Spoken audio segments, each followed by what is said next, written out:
конница по степи широкой, где шумел, гудел зеленый лист. Ехал по дорожке впереди отряда синеглазый парень-гармонист. Ехал по дорожке впереди отряда синеглазый парень-гармонист. Повстречала конницу резвая девчина, соскочила со своего коня. Вилка черноокая, да и воды напиться, напои горячего коня. Вилка черноокая, да и воды напиться, напои горячего коня. Напоивший конника парень глянул в очи и поехал далее воевать. Подарил на память шелковый платочек, обещался в гости заезжать. Подарил на память шелковый платочек, обещался в гости заезжать. Проезжала конница, двигались отряды, впереди знакомый белый конь. Ты скажи-ка, парень, где тот синеглазый, что спевал нам песню под гармонь? Ты скажи-ка, парень, где тот синеглазый, что спевал нам песню под гармонь? И ответил парень, что в степи широкой, где шумел, гудел зеленый лист. Пулею сраженный он лежит героем, синеглазый парень-гармонист.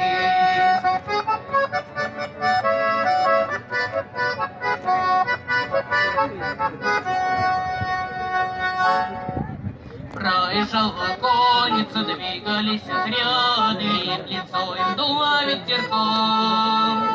Девица стояла, слезы утирала, подаренным шелковым платком. Девица стояла, слезы утирала, подаренным шелковым платком.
рядом.